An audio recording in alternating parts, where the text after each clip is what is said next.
Acclamons Jésus au milieu de nous. Seigneur Jésus, merci pour ta présence.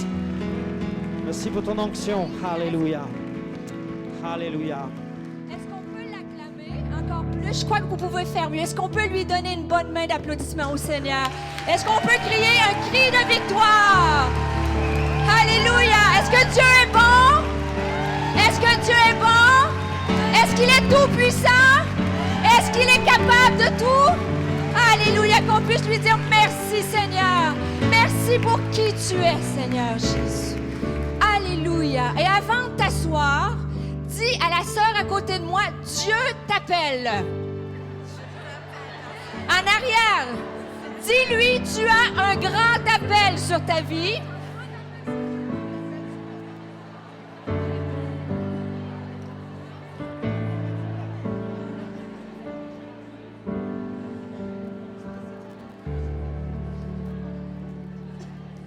Je vais vous demander, vous pouvez prendre place. Merci beaucoup à l'équipe d'adoration.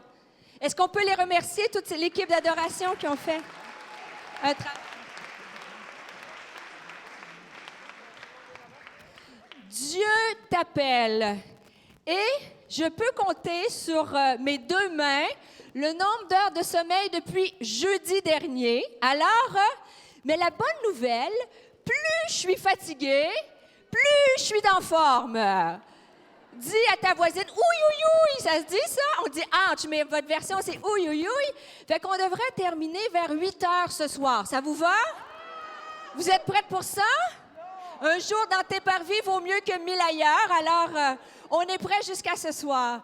Je suis en feu. C'est un sujet qui me passionne de parler de l'appel de Dieu. Et j'étais en vacances dans une grande ville américaine avec mes enfants, mon mari, et on marchait à Times Square. On voyait des gens marcher constamment. Le portable sonnait, n'est-ce pas? Et on peut être dans toutes les églises, les portables sonnent partout. Et là, à toutes les 2 minutes, on voyait quelqu'un marcher avec un portable. Oups, le téléphone sonne, bip, bip, tout le monde a toutes sortes de sonneries. Et ça a fait un flash dans mon esprit. C'est comme si Dieu me montrait. Vous savez, Dieu nous parle partout.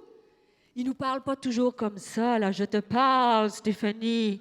Mais, juste une pensée qui a traversé mon esprit, et ça m'a dit, c'est comme si je voyais des centaines de femmes et des milliers de femmes partout, comme si le cellulaire, le portable sonnait, et c'était Dieu qui nous appelait. Amen. C'est Dieu qui nous appelle parce que Dieu a un plan pour nous. Et vous savez, Dieu a utilisé des femmes partout dans la parole de Dieu.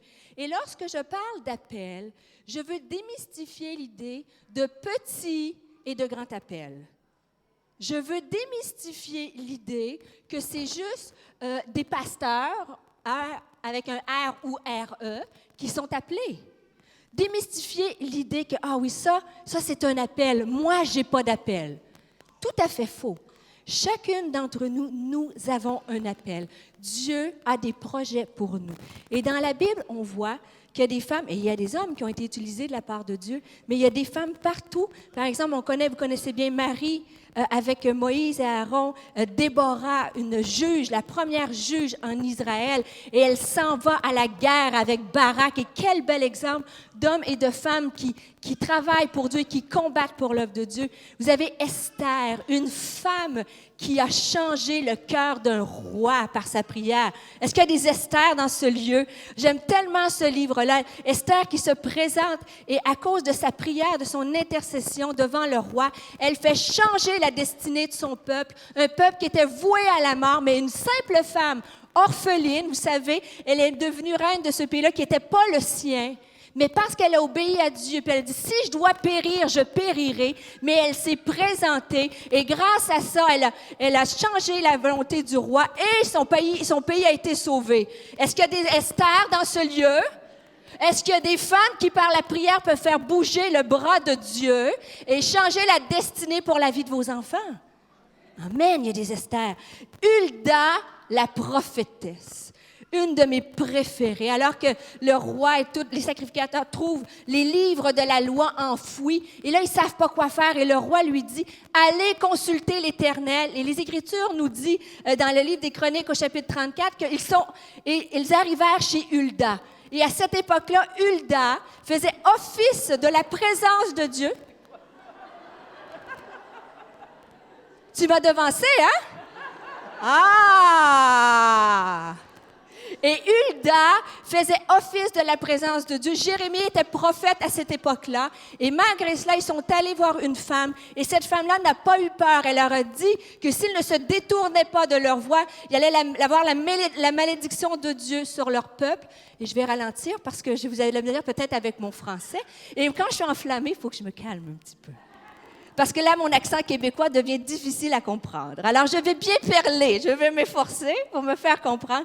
Et ils sont arrivés chez cette femme-là. Et grâce à sa position, lorsqu'elle a déclaré, ils se sont repentis, le roi s'est repenti, le pays s'est repenti. Et il y a eu un grand réveil en Israël par cette femme-là. Et c'est fantastique. Et là, tu te dis, ça, c'est correct. Hulda, Déborah, c'est dans l'Ancien Testament. Dieu appelle ces femmes-là. Mais aujourd'hui, Dieu appelle encore des femmes. Et là, tu te regardes puis tu dis, moi, et là, je me tasse. Voilà ma girafe qui apparaît. Oh, non, ma girafe, hé! Allez, elle s'en vient. Vous l'avez vue tout à l'heure? Ah, la voilà!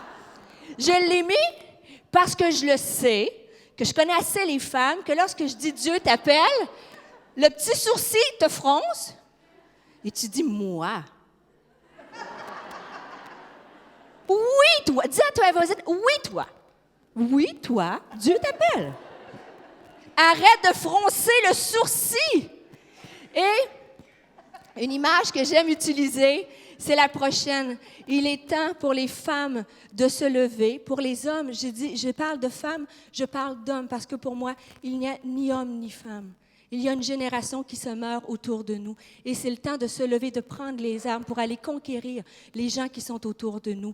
Et c'est le temps de changer notre mentalité d'une réunion de femmes. Je ne sais pas si c'est comme ça chez vous en Suisse, mais au Québec, dans la jeunesse, quand je vais apporter la parole à nos jeunes ou quand je parle à des hommes à l'Église, pour eux, une réunion de femmes, c'est ça, n'est-ce pas? Un ministère des sacs à main. Et pour certaines femmes aussi, des femmes qui se réunissent ensemble, ça fait du tricot, ça boit du thé, ça ramasse des sous noirs. Et c'est une version des choses. Mais ce n'est pas que ça. Je crois que chacun et chacune d'entre nous, Dieu nous appelle à briller. Comme la prochaine diapo, pour moi, une réunion de femmes, c'est ça. Des femmes qui brillent dans la noirceur de notre pays, de notre ville, de notre maison peut-être. Dieu nous appelle à être des lumières et à briller autour de nous. Et bien sûr, vous me connaissez, mon premier appel, et vous pouvez venir à l'Église Nouvelle Vie de Longueuil, et je crois que les gens vous diraient que mon premier appel, c'est vraiment ma maison. Moi, j'ai déjà cancellé des réunions parce que mon fils était malade. J'ai déjà ne pas enseigné au collège biblique parce que mon fils était malade sur certaines choses.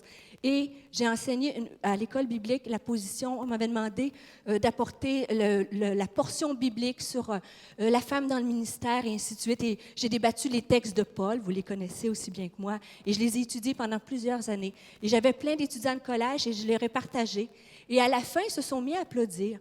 Puis un étudiant français qui s'est levé, puis il a dit, « Madame Poirier, ce qui nous frappe le plus dans votre enseignement, oui, vous nous avez convaincus, mais ce qui nous a convaincus le plus, c'est de vous voir dimanche après dimanche avec vos enfants et votre mari dans l'Église à servir Dieu. » Alors oui, le premier appel, ma maison, mes enfants, mon mari, que j'ai hâte de retrouver lundi.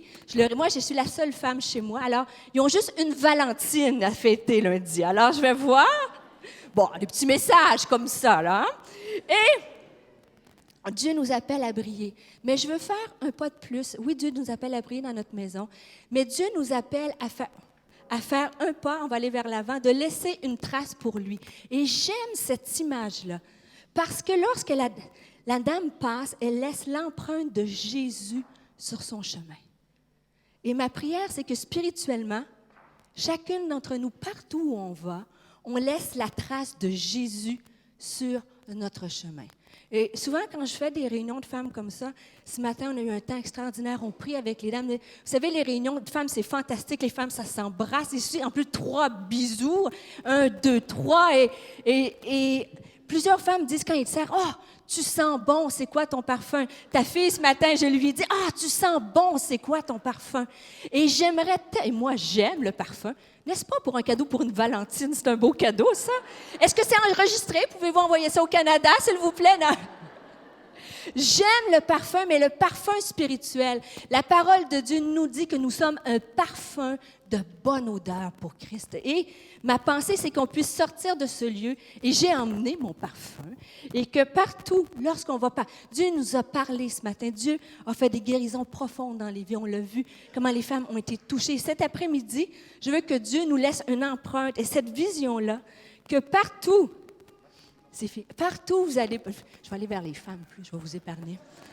Voilà, Claire, un petit coup de parfum.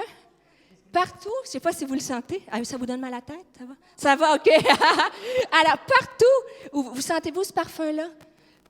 Ça, pas si mal, hein? C'est pas un parfum français, mais quand même, c'est bien. Et partout où on passe, qu'on puisse sentir la présence. Ouf! Claire passe. Claire est passée par ici. Pas à cause de son parfum, à cause de ce que Jésus a fait dans sa vie. Je crois que les femmes chrétiennes, nous devrions être les femmes les plus épanouies, les femmes les plus bien à l'intérieur, parce que premièrement, on connaît notre identité, que Jésus-Christ est mort sur la croix, que notre Dieu a donné ce qu'il y avait de plus précieux pour toi parce que tu as de la valeur. Et j'aimais le thème « Tu es précieuse ». Et c'était pour ça le livre du diamant. Vous êtes précieuse aux yeux de Dieu, rachetée à un grand prix. Et ça, on devrait commencer à être rebâti à l'intérieur. Et en plus, avec la prière, que Dieu puisse nous communiquer les choses qu'il y a pour nous. Et dans Jérémie, ça dit « Car je connais les projets que j'ai formés sur toi, dit l'Éternel, projets de paix et non de malheur, afin de vous donner un avenir et de l'espérance. » Et ma prière, c'est que vous sortiez de ce lieu convaincus que je sais que Dieu a un projet pour moi. Dieu a un avenir pour moi de paix et qu'on puisse entrer dans ce projet-là et le découvrir. Et le thème que je veux partager avec vous, et j'aimais parce qu'on a parlé d'enfanter. Vous savez, à chaque début d'année, on commence l'année à l'Église Nouvelle Vie avec un jeûne et prière prolongé. Et cette année, c'était l'année où j'ai fait le plus long jeûne. Et la première pensée qui était sur mon cœur, il y a un mot qui a percuté mon esprit durant tout le mois de janvier, c'était « enfanter ». Comme si Dieu me disait, partage aux femmes, elles vont enfanter cette année, donner la vie, que ce qui est stérile peut devenir fertile, ce qu'on pense qui ne peut pas naître peut avoir vie. Et vous savez, le thème qu'on va regarder ensemble ce soir, cet après-midi, c'est Anne. Dans le livre de Samuel, on a toute l'histoire de Anne. Et moi, j'aime étudier les personnages bibliques. Je me régale. Et Anne, j'ai médité ce texte-là tout le mois de janvier et j'ai trouvé des richesses que je veux vous partager. Le verset qui est dans le livre de Samuel, 1 Samuel au chapitre 1, verset 20, nous dit « Dans le cours de l'année, Anne devint enceinte et elle mit au monde un fils qu'elle appela Samuel, ce qui signifie exaucé, entendu de Dieu. » Et par la foi, Dieu veut te dire que cette année ou dans les mois et les années qui vont suivre, Dieu va te donner un fils, un Samuel qui veut dire exaucé. Quelque chose qui a déposé sur ton cœur qu'il va exaucer. Un Samuel. Un Samuel, ça veut dire Dieu m'a entendu. Et là, tu dis, on va enfanter. Et là, je mets mon chat. Quand je dis enfanter, il y a des dames qui vont dire, ah, à l'âge que j'ai enfanté, non merci, n'est-ce pas? Voulez-vous celles qui ont 50, 60, 70 ans encore? La prochaine diapo, enfanter, tu peux dire, ah, n'est-ce pas? Enfanter. Et j'avais qu'à avoir des hommes. Messieurs aussi, il y a une pensée pour vous. Si tu mets la prochaine diapo, messieurs aussi, vous pouvez enfanter. Enfanter spirituellement. Et je rêve de voir ces centaines de femmes-là. Dans la prière, on va faire un appel cet après-midi pour terminer, que Dieu nous donne un projet, quelque chose, peut-être dans la vie de ton fils. Tu dis, cette année, je ne lâcherai pas tant que je ne verrai pas le voir revenir à Christ, dans la vie de mon mari, dans un ministère, dans un rêve. Quand j'ai vu toute compassion, porte ouverte, tous ces magnifiques ministères-là, c'est des femmes qui ont enfanté. Et Dieu veut vous donner des Samuels et des prières exaucées. Et vous savez, Romains nous dit, Dieu, dans le livre de Romains, ça nous est écrit, Dieu a le pouvoir de donner la vie à ce qui est mort et appelle ce qui n'existe pas à l'existence. Saisis-le par la foi cet après-midi. Dieu peut appeler à l'existence aujourd'hui ce qui n'existe pas. Il peut le devenir réel par la foi. Dieu peut faire au-delà de ce que nous pensons et même imaginons. Peut-être que tu penses que tu ne peux pas enfanter dans une situation de ta vie. Le Seigneur te dit, Dieu est bien plus grand que ta situation. Et tu peux donner ta vie, et tu peux donner vie à quelque chose qui est mort. Le texte que je veux partager avec vous, c'est dans 1 Samuel.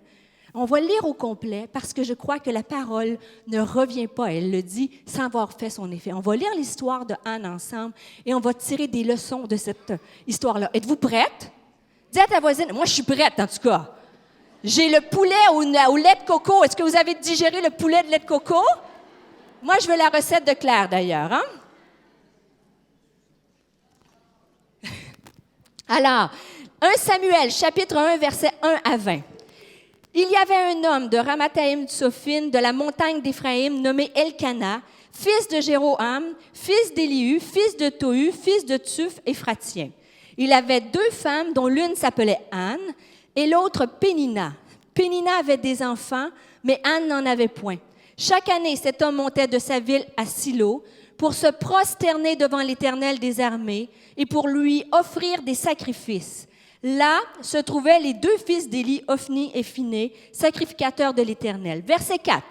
Le jour où Elkana offrait son sacrifice, il donnait des portions à Pénina, sa femme, et à tous les fils et à toutes les filles qu'il avait d'elle. Mais il donna à Anne une double portion, car il aimait Anne que l'Éternel avait rendue stérile. Sa rivale lui prodiguait les mortifications pour la porter à sérité de ce que l'Éternel l'avait rendue stérile. Sa rivale, ça, c'est Pénina. Ça veut dire que Pénina, à chaque jour, elle lui disait, « Moi, j'ai des enfants et pas toi, n'est-ce pas? » Les mortifications, plus que ça. Vous savez, avoir des enfants, donner la vie à cette époque-là, c'était glorieux. Alors, vous vous imaginez que Anne l'écrasait, la mortifiait à chaque jour. Anne, Pénina, excusez-moi. C'est pour vous écouter bien, hein? C'est un pasteur, il avait la bonne réponse, c'est sûr. Et Pénina, avez-vous des Péninas dans vos vies? Des fois, on a des Péninas nous-mêmes. On se mortifie. Puis on a des voix qui nous disent « Tu ne seras pas capable d'enfanter. Ça ne marchera pas, ton affaire. » Avez-vous des Péninas ou je suis tout seul? OK. Verset 7. « Et toutes les années, il est ainsi. Chaque fois qu'Anne montait à la maison de l'Éternel, Pénina la mortifiait de la même manière. Alors elle pleurait et ne mangeait point. Elkana, son mari, lui disait, « Anne, pourquoi pleures-tu et ne manges-tu pas? Pourquoi ton cœur est-il attristé? Est-ce que je ne vaux pas mieux pour toi que 10 fils? » Anne se leva après que l'on eut mangé et bu à Silo. Le sacrificateur Élie était assis sur un siège près de l'un des poteaux du temple de l'Éternel. Et l'amertume dans l'âme, elle pria l'Éternel et versa des pleurs. Elle fit un vœu en disant à l'Éternel des armées, « Si tu daignes regarder l'affliction de ta servante, si tu te souviens de moi et n'oublie point ta servante, et si tu donnes à ta servante un enfant mâle, je le consacrerai à l'Éternel pour tous les jours de sa vie, et le rasoir ne passera point sur sa tête. » Comme elle restait longtemps en prière devant l'Éternel, Élie observa sa bouche. Anne parlait dans son cœur et ne faisait que remuer les lèvres, mais on n'entendait point sa voix. Élie pensa qu'elle était ivre, et on arrive vers la fin. Il lui dit, « Jusqu'à quand seras-tu dans l'ivresse? Fais passer ton vin. » Et Anne répondit, « Non, mon Seigneur, je suis une femme qui souffre en son cœur, et je n'ai bu ni vin ni boisson enivrante, mais je répandais mon âme devant l'Éternel. Ne prends pas ta servante pour une femme pervertie, car c'est l'excès de ma douleur, de mon chagrin qui m'a fait parler jusqu'à présent. » Élie reprit la parole et dit, « Va en paix, et que le Dieu d'Israël exauce la prière que tu lui as adressée. » Elle dit, « Que ta servante trouve grâce à tes yeux. » Et cette femme s'en alla. Elle mangea, et son visage ne fut plus le même. Elle n'avait pas encore enfanté pourtant. Mais une rencontre avec Dieu, elle est changée différente. Elle est sortie, elle, différente. Ils se levèrent de bon matin, et après s'être prosternés devant l'Éternel, ils s'en retournèrent et revinrent dans leur maison à Rama. Elkana connut sa femme, et l'Éternel se souvint d'elle. Dans le cours de l'année, Anne devint enceinte, et elle enfanta un fils qu'elle nomma Samuel, car, dit-elle, je l'ai demandé à l'Éternel. Ce qui me frappe de cette femme-là, c'est qu'elle est dans une saison de sa vie où elle est inexaucée par Dieu. Ça fait des années qu'elle va au temple avec son mari, elle demande un fils, et pourtant elle est toujours stérile. La parole de Dieu nous dit, au verset 2-3, qui nous dit, il y avait une femme, chaque année cet homme montait de sa ville à Silo pour se prosterner devant l'Éternel des armées pour lui offrir des sacrifices. Et Anne était là, elle était devant Dieu et elle demandait et elle n'était pas exaucée. Est-ce que ça vous est arrivé, vous, de demander à Dieu des choses et que vous n'avez pas été exaucé encore? Oui? Est-ce que vous êtes en train d'enfanter quelque chose? Anne, elle était dans un état de sa vie où elle priait Dieu, mais elle avait l'impression qu'il ne se passait rien. Elle était aussi incomprise par son mari. Si vous regardez au verset 8, ça nous dit, Elkana, son mari, lui disait, Anne, pourquoi pleures-tu et ne manges-tu pas? Pourquoi ton cœur est-il attristé? Est-ce que je ne vaux pas mieux pour toi que 10 fils? Son mari ne comprenait pas cette douleur-là de vouloir donner la vie.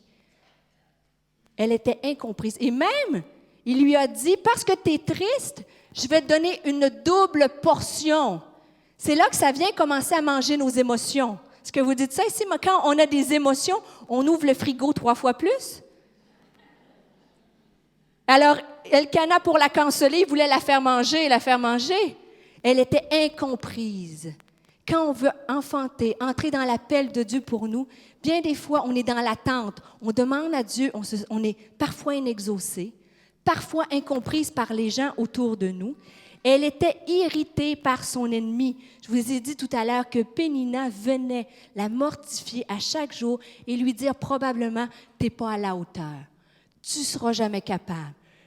Tu n'auras jamais un bébé. Comme femme, ça arrive des fois aussi. On a nos Péninas, nos voix dans notre esprit qui nous disent, Claire, tu ne seras jamais capable d'organiser une conférence comme ça. Sylvie, à quoi tu as pensé de t'embarquer dans une histoire comme... En avez-vous eu des Péninas? Honnêtement. Je sais que vous êtes des femmes de foi. On va se parler dans la vérité. À Longueuil, devant des situations de ministère, il y a des voix qui me disent, Stéphanie, cette femme-là, ça ne changera jamais. Stéphanie, ça ne marchera pas tel groupe. Stéphanie, on a tous des fois des pensées comme ça, nous-mêmes, mais l'ennemi de nos âmes, celui qui vient pour tuer, égorger et détruire, vient souvent t'intimider et croire que tu n'as pas d'appel, croire que Dieu ne t'utilisera pas, croire que ça ne marche pas. Et Anne, ce qui me frappe, dans cet état-là de inexaucée, incomprise, avec quelqu'un qui n'arrêtait pas de la harceler puis de la dénigrer, malgré ça, elle a continué à demander et à prier. Et ça, c'est une femme, ça me stimule. Elle n'est pas restée dans son état puis de dire « Oh, mon mari ne me comprend pas. Oh, mon pasteur ne me comprend pas. Oh, ma soeur ne me comprend pas. Oh, Dieu, pourquoi moi? Pourquoi tu ne me réponds pas? Pourquoi? » Et j'aime son cœur que malgré qu'elle était une humaine comme vous et moi, malgré qu'elle vivait ça, elle a continué à aller au temple et de croire que Dieu pouvait la faire enfanter. Et un jour, elle a rencontré, Élie lui a fait une promesse qu'elle a crue et son visage ne fut plus le même.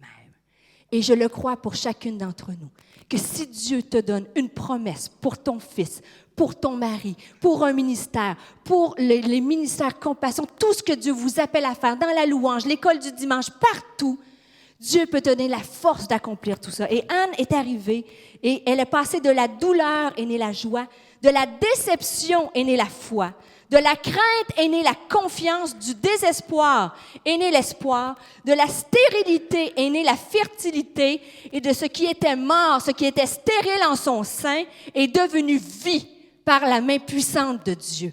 Et peu importe ta situation qui a l'air stérile, peu importe à ce que tu vois, Dieu est capable de remettre la vie en ton sein pour te faire accoucher d'un Samuel qui veut dire Dieu exaucé. Est-ce que tu le crois? Ah, moi, je suis tout seul à le croire. En tout cas, ça ne me dérange pas parce que moi, je vais accoucher des Samuel, hein, si vous continuez comme ça. Son rêve est devenu réalité, son désir s'est matérialisé, elle est devenue fertile, elle a enfanté, elle a donné la vie. Et rapidement, 4 clés pour donner la vie. Dis à ta sœur, il y en a 4 clés. Puis elle va faire ça vite. Tu vas voir qu'on va aller à la prière. 4 clés pour pouvoir enfanter. Premièrement, la prière. Impossible de donner la vie sans la prière. Ce n'est que dans le lieu spirituel que nous pouvons accoucher des choses surnaturelles, incapables par nos propres forces. La prière peut tout changer. Ça nous dit qu'elle est allée à la maison de Dieu. Elle est allée, et même, vous savez, les prières, il y a toutes sortes de prières. Quand on parle fort puis on crie fort, ça ne veut pas dire que Dieu nous entend plus. Elle était là, avec son humanité, ses désirs.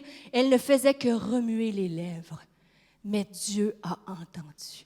Et des femmes qui vont, comme vous et moi, qui à chaque jour, malgré nos fardeaux, nos difficultés, le tourbillon de la vie, va s'approcher de la croix et aller réclamer. Parce qu'à la croix, il y a de la toute-puissance. C'est là que Dieu a tout accompli et que nous avons accès et pouvoir voir le miraculeux. Sans la prière, impossible de voir le miraculeux. Et il peut faire bien plus. La prière, c'est le lieu, si tu vois, avec ma petite main, avec l'enfant, c'est le lieu. C'est pas le lieu de performance, la prière. C'est pas le lieu où que Dieu vient t'évaluer si tu pries bien puis que tu as assez de foi. Il me semble que Claire, là, tu as manqué de foi pour ta conférence. Alors, pas sûr que je vais Non. La prière, c'est là que tu viens te réfugier dans le bras de ton papa. Vous savez, la prochaine main avec la petite main, notre petite main faible. Et juste, je vais prendre la main de mon grand Père céleste. Et j'ai une illustration que j'utilise, vous savez, c'est un gros éléphant dans un désert avec une minuscule souris qui marche dans le désert. Imaginez la scène. Et là, l'éléphant se met à courir et ça fait de la poussière. Vous imaginez un éléphant qui court dans le désert. Il y a une petite souris qui court à côté de l'éléphant. Et on s'entend qu'elle fait un peu moins de poussière. Et la souris dit à l'éléphant, « Ensemble, on en fait de la poussière, n'est-ce pas? » Exactement la prière. Quand je vais dans mon lieu secret, et je vous le dis qu'il n'y a pas d'appel, il n'y a pas d'appel, mes sœurs, vous avez un cœur de servir Dieu. Il n'y a pas rien qui va enfanter, qui va laisser un fruit spirituel, si il n'y a pas du jeûne et de la prière. Et j'ajoute à ça le jeûne, parce que certains esprits, certaines choses ne passent que par le jeûne et la prière. Et il y a des choses dans la vie de vos enfants. Vous dites, pourquoi Dieu? Et Dieu te dit, pourquoi toi tu ne viens pas? Commence à combattre, commence à prier et te réfugier. Et là, tu peux combattre, mais tu peux aussi être restauré, fortifié dans ta foi. Vous savez, de plus en plus, je tente de vivre ma vie, pas sur ce que je ressens. Les sentiments. Ça va se rendre par là. Les sentiments. Beaucoup, mes sœurs, nous vivons notre vie en sentant les choses. Ah, je ne le sens pas. Ah, je suis ça. De plus en plus, avec les pressions du ministère, je sens de moins en moins de choses. Et mes émotions, je prie que Dieu me fasse vivre ma vie, non pas sur mes sentiments, mais sur ce qui est écrit dans ce livre. Ce qui est écrit dans ce livre, c'est que Dieu a des promesses pour moi. Que si je déclare la paix, moi et ma maison, nous servirons l'Éternel. Si je dis, quand Dieu nous dit, ne crains rien, car je suis avec toi. Lorsqu'il parle, les 3 hommes dans la fournaise et que le roi arrive, puis ils voient, ils ne sont pas 3, sont 4. Et l'un a l'apparence d'un ange. Moi, je me dis, quand j'ai mes fournaises, je sens la chaleur. Ça dit que dans le livre de Daniel, que c'était tellement fort, la fournaise, que les gens, les serviteurs qui sont allés porter les hommes, se sont brûlés eux-mêmes. Mais eux, dans la fournaise, ils ne ressentaient rien. Et de plus en plus, dans les fournaises de ma vie, je sens des choses, mais je veux baser ma vie sur ce qui est écrit sur ce livre. Et de croire que l'ange, il y a une personne qui m'accompagne. Et c'est uniquement dans le lieu de la prière que tu vas trouver ça. La prière, c'est un lieu, la prochaine diapositive, et ça, j'aime ça. Ça, les femmes, le loup veut attaquer le lièvre. Et la surprise, c'est le loup qui se fait manger. Et nous, les femmes, on a ce pouvoir d'être combatives. Moi, je raconte souvent qu'à l'Église Nouvelle Vie, il ne faut pas toucher à mes enfants. Si quelqu'un fait mal à mes enfants ou autour, je suis là pour les défendre. Je raconte souvent cette histoire-là d'une femme qui est à l'Ouest canadien. On a des gros grizzlies, des ours qui sont noirs. Et elle est allée faire un casse-croûte avec ses fils, ses 2 enfants. Et un ours est venu l'attaquer. Elle avait on ne dit pas une boîte à lunch ici, vous dites quoi? Hein? Une boîte à biscuits, un truc où on met notre casse-croûte, là. Enfin, une petite boîte. Et l'ours est arrivé pour attaquer ses enfants. Elle n'avait qu'une boîte à lunch. Qui a gagné, l'ours ou la mère? À coup de boîte à lunch, elle a tué son ours. Cling, cling, cling. Et je crois à cette prière fervente.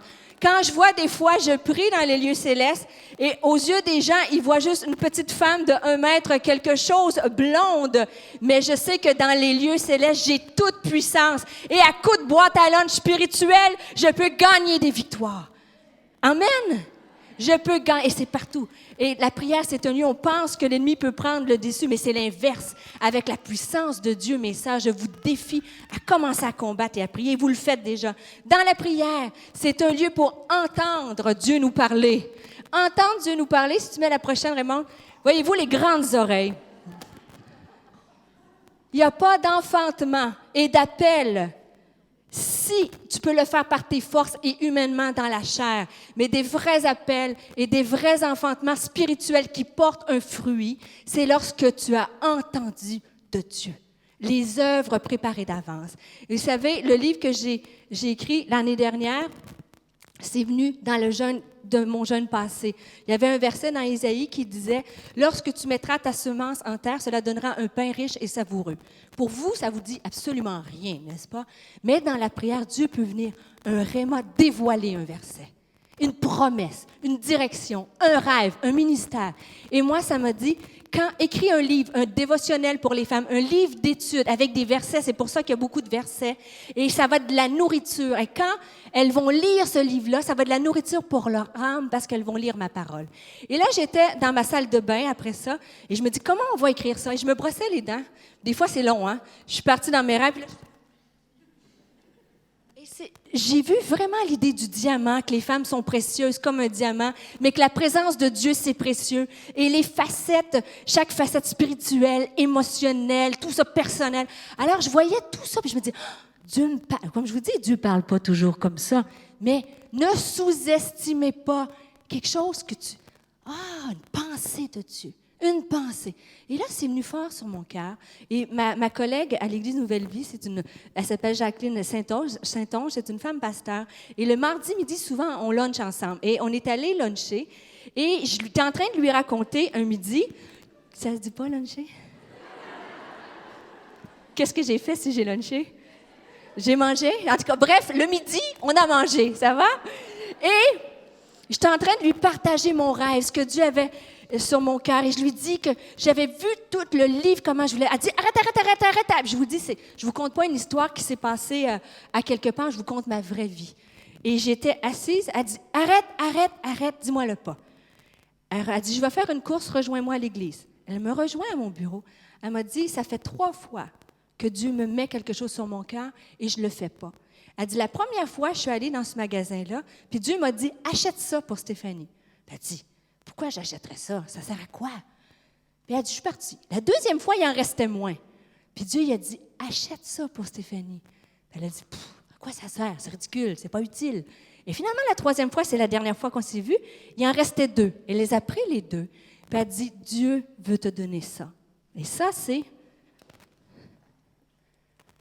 ça. Dieu parle encore aujourd'hui. Invoque-moi, je te répondrai. Je t'annoncerai des grandes choses, des choses cachées que tu ne connais pas. Des choses cachées, et je ne vous parle pas du mysticisme, là. Je vous parle que lorsque tu pries, que tu demandes à Dieu qui parle Éternel, car ta servante écoute. Parle pour me donner la bonne parole pour mon mari. Quand je vous parle d'appel et de grandes révélations, là, je ne vous parle pas d'aller faire une tournée d'évangélisation au Congo, là. Des fois, on se bat à savoir si on est appelé, puis les femmes dans le ministère. Ce n'est pas du tout ça, mon combat. Je crois que chacune d'entre nous, si on dit « Parle, Seigneur », Dieu peut donner une parole de vie pour ton mari, une parole pour tes enfants. On en discutait hier avec nos enfants. Moi, mon fils, depuis qu'il est tout petit, mon fils de 15 ans, je lui dis « Maman, c'est tout. Je prie et Dieu me révèle. » Et là, ça me donne de l'autorité. Mais à 15 ans, j'ai un peu moins d'autorité. Vous pouvez comprendre? Mais je pense qu'il croit quelque part qu'il me craint, du moins. Et je revenais d'un voyage, et vous savez, les mères, on sent les choses, on sent. Et je suis rentrée dans ma maison, et j'ai dit, il se passe quelque chose ici. Il se passe quelque chose ici. Et mon fils était au sous-sol, et je suis descendue, j'ai dit, on avait genre discuté un peu avant au souper, et quand je suis rentrée, j'ai dit, Philippe, ça va pas, hein, ça va pas. Non, ça va très bien. Il dit, non, j'ai dit, maman, sent qu'il y a quelque chose qui va. Non, pas du tout. J'ai dit, tu sais, maman, c'est tout. Il me dit, avec l'air d'adolescent, là, tu sais, yo man, là, quoi? T'es-tu voyante? J'ai dit, je suis pas voyante, mais je prie pour toi. Et je prie que Dieu me donne la sagesse, le discernement. Et je crois qu'en ce moment, effectivement, maman avait besoin de revenir dans la maison et régler des petites choses qui se passaient. Et on a prié ensemble et oups, tout est rentré dans l'ordre. Dieu parle aujourd'hui dans la prière. Enfanter un appel, ça se passe dans la prière. Et ce simple objet-là, c'était comme si Dieu me disait, Stéphanie, je suis avec toi pour écrire un livre. Vous savez, écrire un livre, moi, je n'ai pas 25 ans de ministère. Hein. J'ai quelques années et juste un amour pour les femmes. Et c'est un investissement de temps. J'ai mis à l'Église Nouvelle Vie, ils ne me payent pas pour écrire des livres. Je veux juste vous dire ça. On est assez beaucoup occupés. Et je mettais mes samedis, mes lundis. Pendant une année, notre famille, on a fait un sacrifice et financier et de temps. Et c'est comme si Dieu me dit, je suis avec toi. N'aie pas peur, je vais bénir les femmes. Amen.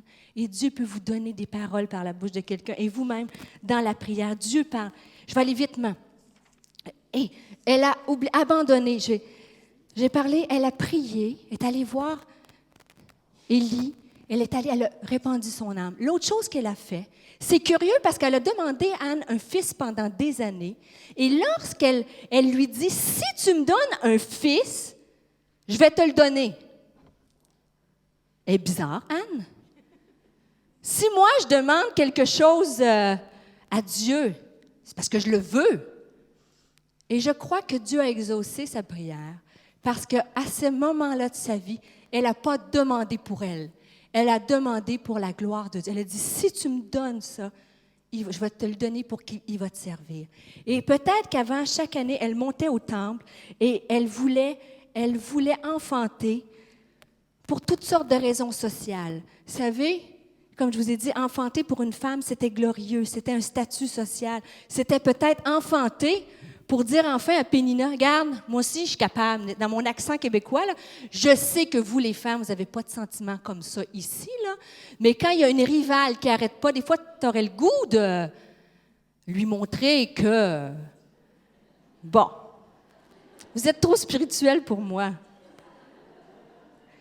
Et je crois que sa peur, vous savez, ne pas donner d'enfant à son mari, c'est la peur de ne plus être aimée par lui, parce que pour une femme, à cette époque-là, vous savez pourquoi qu'Elkana a marié Pénina? Parce qu'Anne, elle ne pouvait pas enfanter. Donc, elle s'est peut-être dit, si j'enfante pas, peut-être qu'il ne m'aimera plus, mon mari. Si j'enfante pas, elle a peur de ne pas être aimée, peur de ne pas être à la hauteur, peur d'être moins qu'une autre femme, peur que sa situation ne change jamais, peur que finalement Dieu ne l'exauce jamais, peur pour son futur, peur de ne pas mériter d'être exaucé avec Dieu, peur d'être... N'avez-vous des peurs, vous autres, mesdames?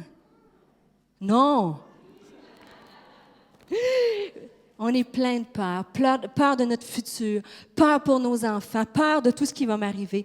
Et je crois que la peur nous empêche d'avancer. Et là, je vais faire une parenthèse. Si vous mettez la peur, il y a des peurs qui sont réelles. Vous savez, le tremblement de terre en Haïti, mon cœur a souffert. Moi, j'ai pleuré, littéralement pleuré, prié devant ma télévision. J'ai trouvé ça épouvantable. J'ai trouvé ça d'une tristesse. Et ces gens-là, quand leur vie est démolie, ils ont raison d'avoir peur. Et peut-être tu es venu dans ce lieu, on a prié ce matin, j'ai prié avec des femmes, vous vivez des choses incroyables. Et des fois, il y a des peurs qui sont réelles, mais Dieu veut les enlever. Dieu peut nous donner une paix qui surpasse toute intelligence. Mais il y a des peurs, par exemple, quand, vous savez, ma prochaine diapo, des fois, on est couché comme ça, bien tranquille dans notre vie spirituelle, et tout d'un coup, Bang! Et là, réveille ta voisine qui est en train de métaboliser son poulet au lait de coco. Alors, pendant que la vie est paisible et tranquille, bang! Les cymbales de la vie sonnent. C'est quoi les cymbales? Les cymbales, c'est que le téléphone sonne pour te dire « Ton frère, il a une maladie mentale, il fait une psychose, il va être interné pour le reste de sa vie. » Bang! Les cymbales, c'est le médecin qui dit « La tumeur qu'on t'a enlevée, c'est cancéreux. » Bang! C'est d'apprendre que ton fils a eu un accident d'auto. Ça, il y a des peurs qui sont naturelles et je ne minimise pas ça comme je vous ai dit ce matin et que Dieu veut faire un travail et Dieu peut vous aider. Mais il y a des peurs. Des fois, face à des situations, vous voyez mon sumo, on se sent un peu comme ça par rapport à des situations de notre vie. Mais il y a des peurs qui sont basées sur des choses qui ne sont pas réelles. La peur est souvent basée sur des choses qui n'existent pas, plutôt sur la réalité. Et en anglais, j'ai fait un petit acrostiche. Fear pour peur, une fausse évidence apparaissant comme réelle. Il y a des peurs qui sont vraies, issues d'un drame d'une vie, mais honnêtement, il y a des peurs qu'on s'imagine, des péninas et de l'ennemi de notre âme qui viennent dire « ton fils ne sera jamais sauvé », ainsi de suite. Il y a des peurs. Et Anne, elle a abandonné ses peurs pour pouvoir enfanter, pour pouvoir être des femmes de Dieu qui répondent à l'appel de Dieu. Il faut arrêter de croire ces peurs-là et de les surestimer. Vous savez, je vais sauter mes peurs de l'avion. Quand j'ai apporté ce message-là à Nouvelle Vie, j'ai emmené une vraie souris. Est-ce qu'il y a des femmes qui ont peur des souris? Et moi, c'est drôle parce que les femmes, j'ai demandé aux femmes, elles étaient dans sa cage, et j'ai demandé aux femmes, est-ce qu'il y a des femmes qui ont peur des souris? Bah, moyen. Et là, j'ai sorti ma souris de sa cage. Et là, malheureusement, j'ai pas pu emmener ma souris sur mon vol d'Air Canada, mais si j'avais pu. Et je suis sortie avec ma petite souris blanche. Et là, je me suis promenée, puis il y a des femmes qui ont fait « Ah! » Ils se sont mis à crier. Ils n'avaient pas peur quand elle était dans la cage, n'est-ce pas? Mais quand la souris est arrivée, ils se sont mis à hurler.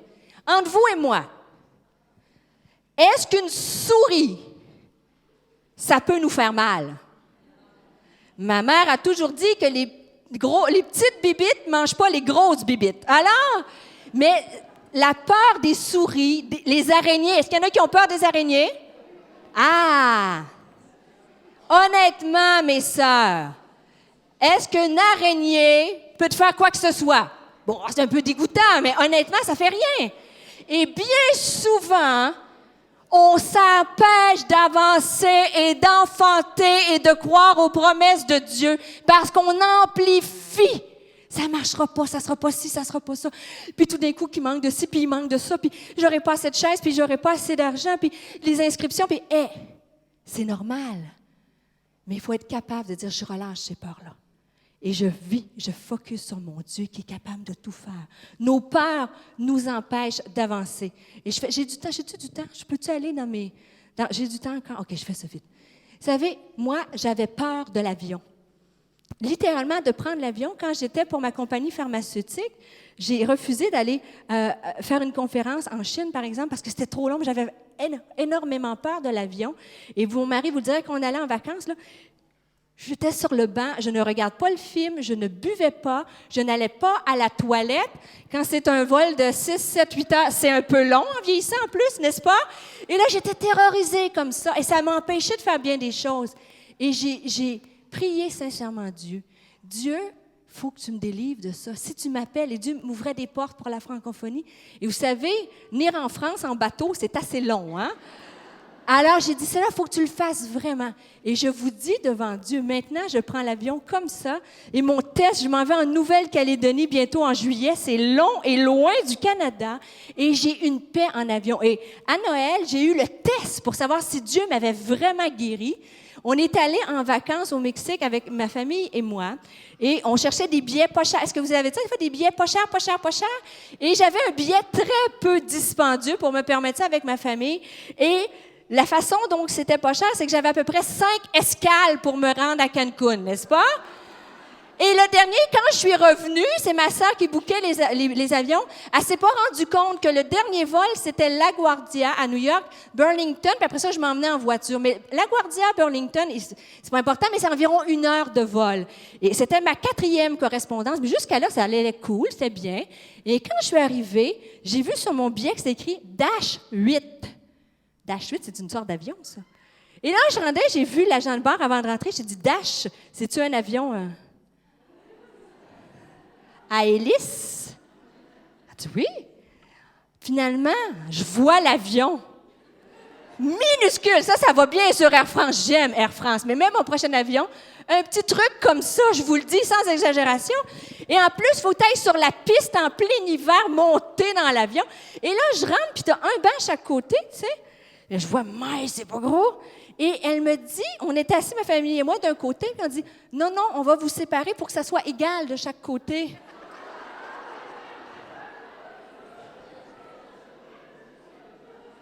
Et là, oh, j'ai dit, Seigneur, là, c'est le temps de me montrer que tu m'as guéri de ma peur. Et finalement, c'est parti et j'ai fait un vol fantastique. Illustration humoristique. Mais si j'étais restée dans ma peur de l'avion, je n'aurais pas pu entrer dans la destinée que Dieu a pour moi. L'appel d'apporter la parole partout en francophonie.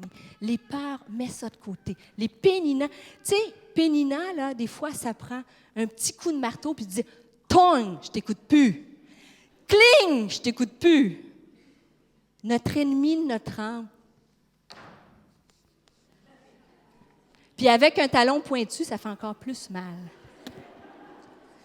Peur, deuxième chose. La deuxième chose pour enfanter, je vais aller vite, tellement de choses à vous parler. La deuxième chose, elle a abandonné ses peurs. Et la troisième chose, elle a pardonné. Et là, avant que je parle, tu peux dire à ta voisine, ça va faire mal.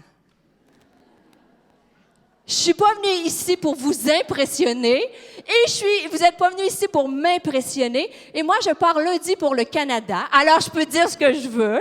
Mais, honnêtement, mes sœurs, l'appel de Dieu, des femmes de Dieu, c'est pas juste « Alléluia, chanter des cantiques le dimanche », c'est du vrai, des vrais de vrais. Quand les pensées viennent, je vis ma vie sur ce qui est écrit dans la parole, les promesses. La deuxième chose, et laissez-moi être prophète, si vous voulez enfanter, vous allez être offensé. Elle va voir Élie. Elle pleure.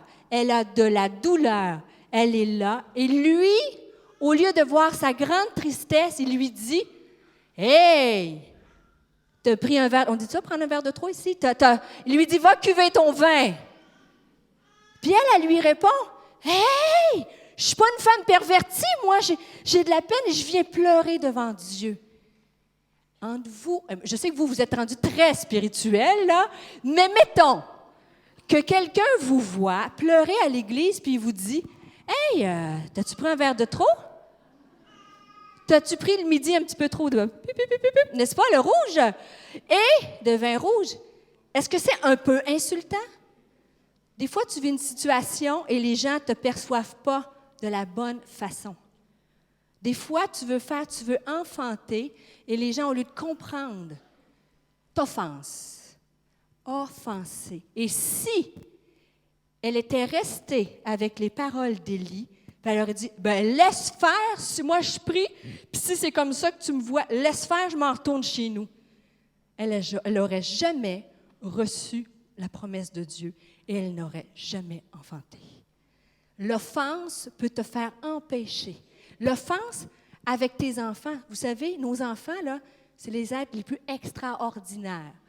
Mais à 15, 16, 17, 18 ans, des fois, ça fait mal, hein, ce qu'ils disent.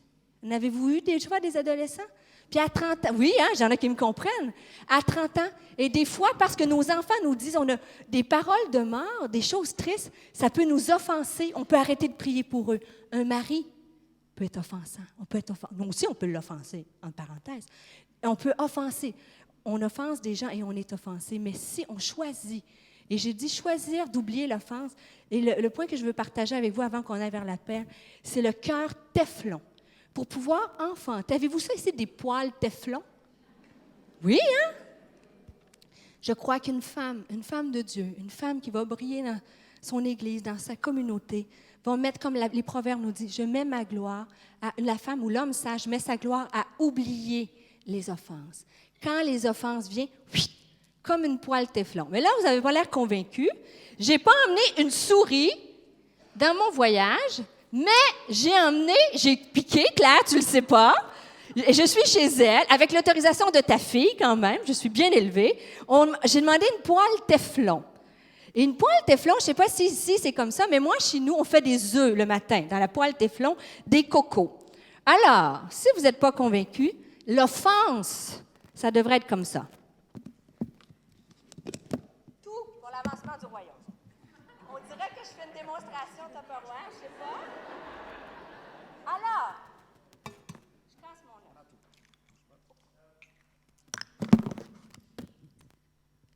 L'œuf, c'est comme l'offense. Le Teflon, c'est comme ton cœur. Tu as le choix. Si tu gardes ton cœur Teflon, l'œuf va passer, l'offense va arriver et oups,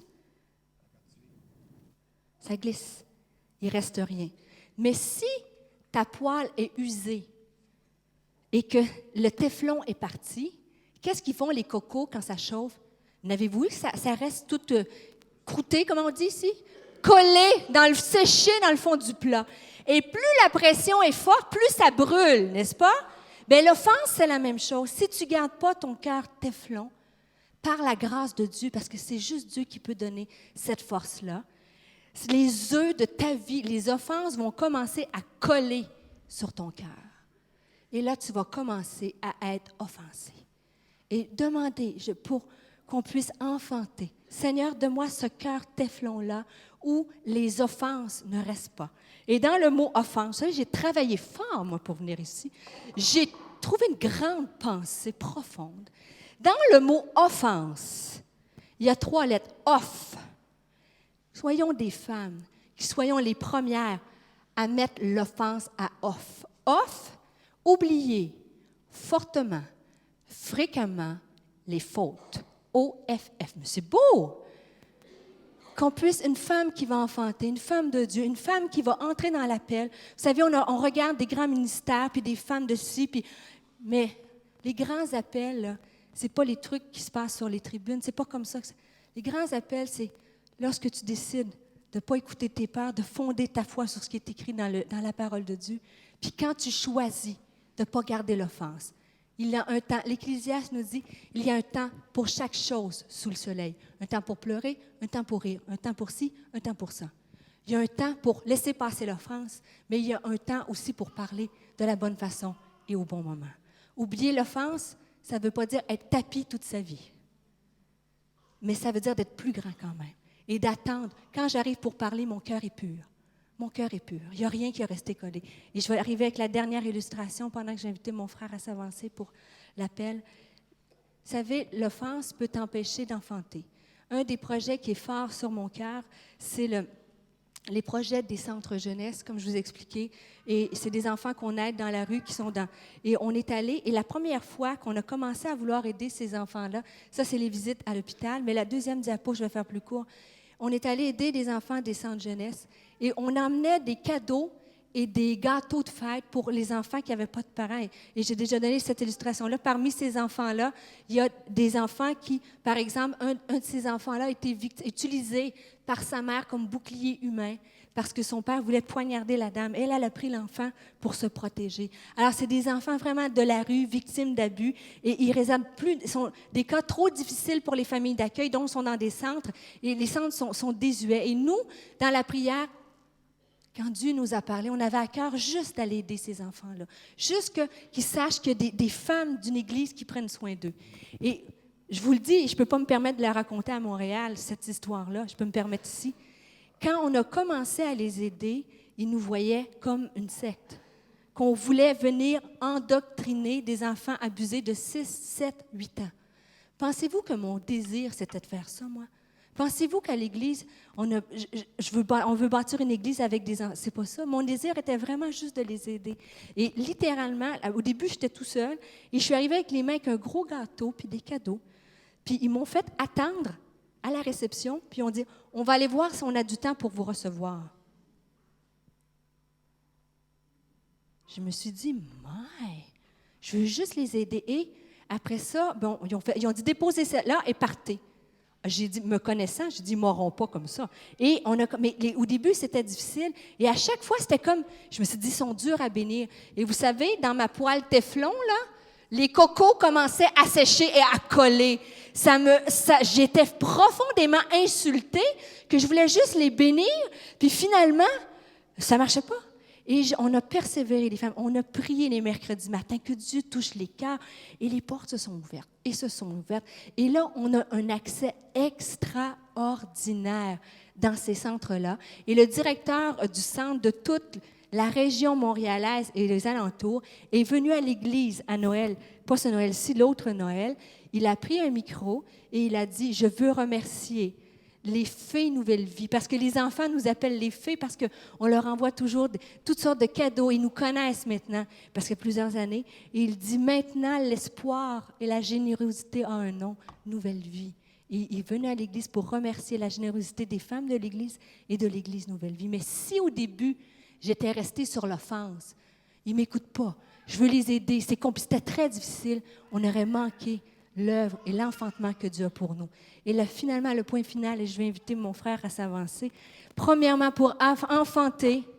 Je ne regarde pas le bon depuis. Excusez, frère, c'est vous que je vous regarde depuis. Excusez-moi, je ne regardais pas la bonne personne. Et pour enfanter, Anne a prié. Anne refusait ses peurs, excusez-moi, et elle a refusé l'offense. Et le dernier point, dans Samuel, ça dit qu'elle a continué. Elle s'est rendue à Élie. Elle a demandé, et Élie lui a dit une promesse. Elle est partie avec cette promesse-là dans son cœur. Et je vous ai dit, son visage ne fut plus jamais la même. Ce qui est frappant dans cette histoire-là, c'est qu'elle ne s'est pas réjouie uniquement le jour où elle avait l'enfant dans ses bras. Si on veut enfanter, il faut s'accaparer les promesses et de croire que Dieu va le faire. Et ce que j'aime, c'est qu'elle a continué d'avancer. La parole de Dieu nous dit qu'elle est retournée chez elle. Ils ont mangé, elle est retournée chez elle. Et savez-vous quoi? Pour enfanter, parle à des adultes ici, ça dit que Elkana a connu sa femme. Elle a fait, et ils ont fait ensemble, ce qui était nécessaire pour enfanter. Ils ont fait ce qui était possible, ils ont avancé, et Dieu a fait l'impossible. Et c'est comme ça qu'il faut faire, mes sœurs. Si on veut enfanter dans vos vies, dans des appels que Dieu a sur vous, des choses que Dieu met sur ton cœur, et on va prier tout à l'heure de votre place, on va demander de nous faire enfanter cette année en 2010. On va sortir de ce lieu. Nous avons eu une journée fantastique ensemble. Mais dimanche est là, lundi est là. Ta situation n'aura peut-être pas changé, mais par la foi, tu vas commencer à avancer, puis à te lever, puis à demander de voir les choses qui ne sont pas comme elles vont devenir. Et c'est ce qu'elle a fait, Anne. Elle est partie de son lieu et elle a commencé à avancer. Il faut mettre des chaussures à notre foi. C'est facile de dire, les promesses, c'est facile de venir à l'Église, mais à un moment donné, il faut faire des gestes qui accompagnent ce qu'on croit. C'est ce qu'elle a fait. Elle est partie chez elle, elle a commencé à avancer. Au Québec, je dis, il faut mettre des souliers à sa foi. Au Québec, on dit, il faut que nos babines, retenez ça, là, une expression québécoise, il faut que vos babines suivent vos bottines. Il faut que vos babines suivent vos bottines. Ça veut dire que vous êtes venus ce matin. Vous avez touché Dieu. Vous avez sa parole. Les pasteurs dans vos églises prêchent. Puis à un moment donné, il faut que tu le saisisses, puis tu commences à marcher par la foi. Puis à dire, Dieu va le faire. Puis Dieu va sauver mon fils. Puis Dieu va sauver mon mari. Puis même si je ne le vois pas en ce moment, ça va arriver. Parce que Dieu peut faire au-delà de ce que tu peux penser et même imaginer. Et les grands appels et les grandes choses qu'on voit sont le fruit de petites décisions que personne ne voit. Moi, il y a des choses que Dieu m'a demandé dans le lieu secret que je ne vous dirai pas ce matin, cet après-midi. Mais que je sais que cette décision-là a fait que je suis ici devant vous aujourd'hui. Pas des grands flaflas puis des trucs comme ça, mais de saisir et de dire, je vais marcher par la foi. Et quand je vois rien, et je vais terminer avec la dernière illustration, je m'en viens vraiment comme le pasteur Claude Hood. J'ai à peu près 14 conclusions, mais ça achève, je vous le dis. Une image qui m'a tellement touchée avec Haïti, c'est qu'on a vu, vous savez, nous on avait CNN et toutes sortes de médias. Et il y avait une maison qui était toute en ruine. Et devant, il y en avait plusieurs, mais les médias nous montraient celle-là. Et il y avait un homme d'un certain âge qui était face à sa maison, mais il ne restait rien de sa maison. Rien du tout. Il n'y avait que des briques, des pierres cassées, et à quelque part, quelques briques étaient encore intactes. Et l'image était tellement forte, il était à genoux, devant sa maison toute cassée. Il a commencé à prendre les briques intactes, non cassées, et à les mettre de côté. Et le journaliste lui a dit, « Mais pourquoi vous faites ça? Tout est en ruine. » Il dit, « Mais avec ce que j'ai, je peux recommencer à bâtir ma maison. » Peut-être qu'à cet après-midi, ton Samuel, ce que tu veux enfanter, ton rêve, ton appel, ton désir, le salut de quelqu'un, c'est une maison en ruine. Mais avec les quelques briques qui te restent, la vie peut revenir. Et Dieu peut faire rebâtir ta maison. Et ma dernière illustration, j'ai eu le bonheur, cette année après, moi j'ai donné ma vie à Christ à l'âge de 15 ans. Ça fait 20, vous faites le décompte, j'ai 43. Ça fait 20, je le fais vite avant que vous le faites dans votre tête et que vous ne m'accompagniez plus, 43 ans. Ça fait 28 ans que je connais Jésus comme mon sauveur. Et savez-vous, quand je me suis convertie à 15 ans, je suis la seule chrétienne chez nous. Nous ne sommes pas pasteurs depuis Abraham, je suis tout seul. Et puis, quand je me suis convertie, c'était pas une bonne nouvelle pour mes parents. Quand je me suis fait baptiser, c'était pas, il a fallu que j'attende 18 ans parce qu'ils étaient contre. Et quand je me suis mariée chrétiennement, ma mère a dit, quand est-ce que ça va finir, ce mariage-là? On s'entend-tu qu'on est loin de la princesse et de la robe blanche? Et quand mon mari a laissé son travail de banquier pour servir le Seigneur comme pasteur, pensez-vous que c'était une bonne nouvelle pour mes parents? Et quand j'ai laissé 12 ans d'université, un gros poste, un gros salaire, pour devenir un pasteur, pensez-vous que c'était une bonne nouvelle pour mes parents? Et je vous avoue bien franchement, honnêtement, devant Dieu, ma foi, là, de voir quelqu'un sauvé dans ma famille. Et les années ont passé, ma mère est décédée, j'ai eu un temps avec elle. Dieu sait où ira son âme. Mais il restait mon père. Et je me disais, Seigneur, viens le chercher. 28 ans, pas l'ombre d'une conversion. Et puis, je continuais à avancer, aimer, pardonner les offenses. J'ai eu toutes sortes de situations que je ne vous raconterai pas. Et il y a quelques semaines, juste avant les fêtes, j'ai eu l'opportunité, l'église d'où je viens, je suis à Longueuil maintenant, mais je viens d'une petite église dans le bas du fleuve qui s'appelle Rimouski. Et le pasteur, pour la première fois, m'a demandé d'aller apporter la parole là. Et je suis allée, et j'ai couché chez mon père, et il m'a dit le samedi, j'aimerais aller t'entendre à l'église. Premièrement, jamais venu à l'église, un. Deuxièmement, il ne m'a jamais entendu prêcher. Est-ce que vos parents sont chrétiens, vous ont déjà entendu prêcher, frère? Non. Alors moi, il ne m'a jamais entendu. Et le dimanche matin, je me disais, j'étais contente, mais en même temps, je me disais, bon, je sais que vous avez la foi, mais j'ai eu un moment d'humanité. Et le dimanche matin, non, vous êtes très spirituel, je vous regarde, là. Mais moi, j'étais très humaine. Après 28 ans de témoignage, je me dis, hey, Seigneur, moi qui prêche en plus, tu sais, j'avais l'Église Nouvelle-Vie, la chorale, Pasteur Claude, tu sais, je dis pas, Seigneur, tu pourrais le sauver. Moi, petite église. Et finalement, le dimanche, il a mis son beau complet. Mon père, c'est un médecin, un homme intellectuel. Et il m'avait demandé, parce que j'apporte aussi la parole sur la création, Darwin et tout ça. Et ce dimanche-là, c'est le message que j'ai fait. Et j'ai commencé à prêcher. Et à un moment donné, je me suis dit, j'arrivais à la fin pour faire un appel. Et là, je me suis dit, bien humainement, bon, je ferai l'appel à la réunion du soir. Comme ça. Puis Dieu m'a dit, Stéphanie, c'est une question de vie ou de mort. De ce qui est stérile peut devenir fertile. Et j'ai pris mon courage à deux mains. Et j'ai fait l'appel de tout mon cœur, de dire, si tu ne connais pas Christ comme ton sauveur, c'est la première fois que tu entends intellectuellement, mais que tu veux entrer en relation. Vous savez le plan du salut. Et j'y ai donné toute la gomme. Ça se dit-tu, ça? OK. J'y ai mis toute la gomme de tout mon cœur.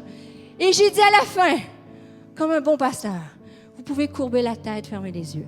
Et je me suis dit, oh non, je lâche pas rendu là. Je lâche pas, c'est pas vrai. J'ai un peu de caractère. Et j'ai dit, si tu veux prendre une décision de suivre Christ, juste lève ta main que je puisse prier avec toi. Et j'ai ouvert mes yeux Et j'ai vu mon père, après 28 ans, donner sa vie à Christ sous mon ministère. C'est la plus belle chose qui peut pas arriver dans une vie.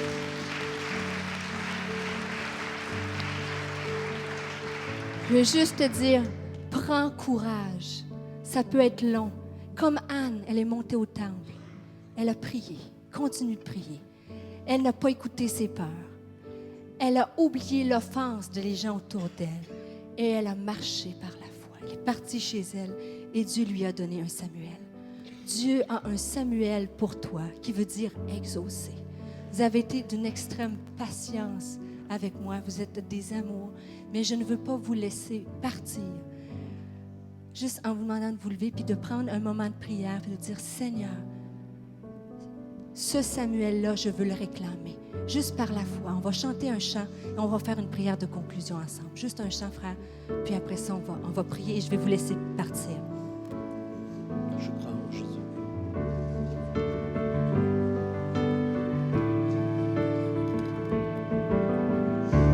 Je crois en Jésus. Commence à le déclarer. Je Par crois la qu'il foi. est le Fils Croyez-vous de qu'il est le Fils de Dieu? Je crois qu'il est mort et ressuscité. Je crois qu'il a payé pour tout. Et je crois qu'il est ici, présent, présent au milieu de nous, tout puissant pour nous guérir. Et par sa grâce nous pardonner. Alléluia, déclarons-le. Par la foi, des femmes de foi dans ce lieu. Je crois en toi, Seigneur. Je crois que tu es le Fils de Dieu. Après ta mort, Dieu t'a ressuscité. Je crois que tu as payé pour tout.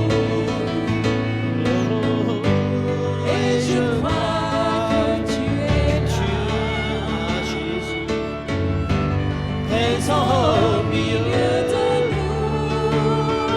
Yes, tout puissant pour nous guérir. On va le déclarer encore une fois. Et par sa Alléluia. Il y a des Samuel qui vont naître dans ce lieu, je le crois. Je crois en Jésus. Je crois qu'il est le Fils de Dieu.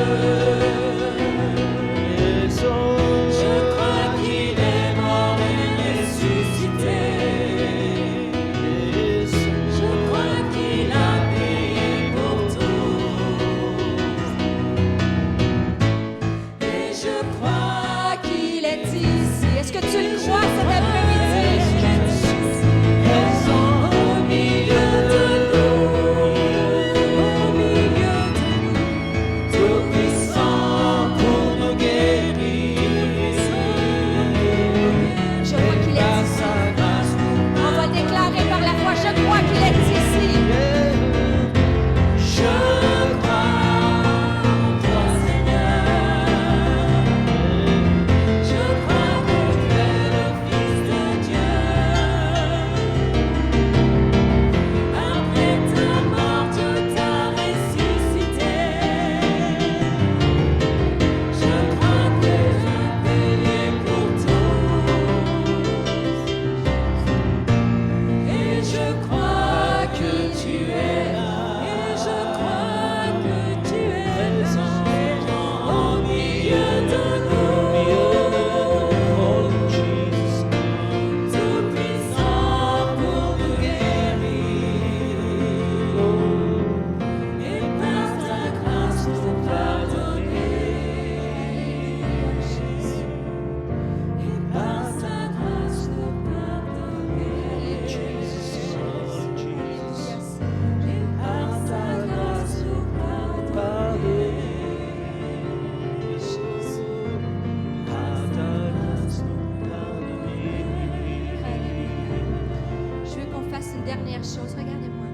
Je vais vous demander de poser la main sur votre cœur et deux mains sur votre cœur.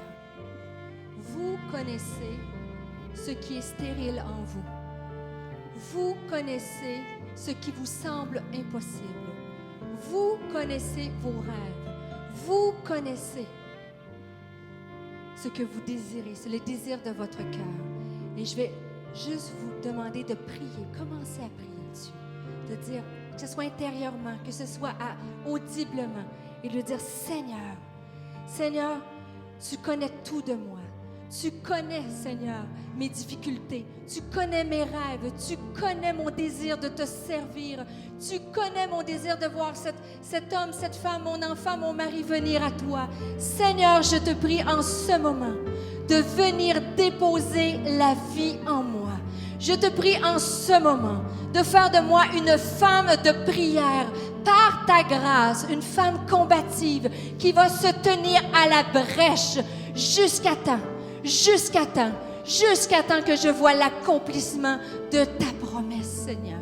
Je te prie, Seigneur, que tu puisses parler dans le cœur de ces femmes dans les prochaines journées, mois et années. Comme tu l'as fait pour ma vie, viens déposer des projets et des visions, des rêves, des œuvres préparées d'avance que tu veux accomplir à travers leur vie, à travers leur bouche, à travers leurs mains, Seigneur. Que de ce lieu puissent sortir des missionnaires, des intercesseurs, des femmes qui vont faire la louange partout dans tous les aspects dont tu les appelles, des femmes qui vont briller dans leur maison, Seigneur, des femmes de compassion, des Dorcas, Seigneur. Je te prie que tu déposes en ce moment, Seigneur, des rêves et des visions, parce que la moisson est blanche, Seigneur. Je te prie aussi, Seigneur, de nous protéger. Aide-nous que nos peurs puissent diminuer et que nous puissions vivre sur les promesses de Dieu. Car tu nous dis de ne pas craindre. Ne crains rien, car je suis avec toi. Ne promène pas des regards inquiets, car je suis ton Dieu. Je te fortifie et je te soutiens par ma droite triomphante. Seigneur, je te prie pour l'offense. S'il y a des sœurs dans ce lieu qui ont besoin, Seigneur, de pardonner, de relâcher, de pardonner à quelqu'un une situation, Seigneur, je te prie de leur donner la force, le cœur téflon, que l'offense puisse passer et ne pas prendre racine, que l'amertume en ce moment, dans le nom de Jésus, puisse disparaître en ce moment. Je te prie, Seigneur, que le cœur, la blessure puisse être à off.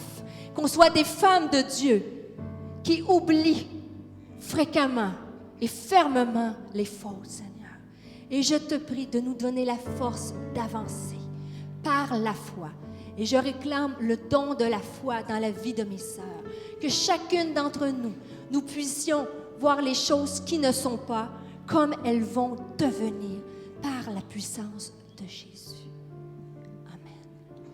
Et juste en terminant, je vais vous demander de vous prendre par la main dans ce lieu. Dieu est ici. Et on va commencer à œuvrer et à faire un ministère. Dieu vous appelle. Et vous allez commencer à prier avant qu'on se quitte pour la personne qui est à ta gauche. Commence à réclamer la bénédiction. Que Dieu puisse le faire enfanter. Que Dieu puisse l'utiliser. Que Dieu puisse bénir sa maison, bénir sa vie. La personne à ta gauche. Seigneur Jésus, pendant que les musiciens jouent, Seigneur, je te prie pour la personne qui est à ma gauche. Commence à élever la voix pour cette sœur, pour ce frère. Seigneur, bénis sa maison, bénis ses enfants, bénis l'ouvrage de ses mains, Seigneur. Je veux réclamer, Seigneur, la pleine bénédiction, les promesses de Dieu sur sa vie, Seigneur. Tu as des projets de paix et non de malheur. Seigneur, qu'il puisse entrer dans les œuvres préparées d'avance, dans ton avenir. Commence à prier pour ta sœur, plaider, Seigneur. Prie, je te prie, Seigneur, pour cette personne à côté de moi. Viens la toucher.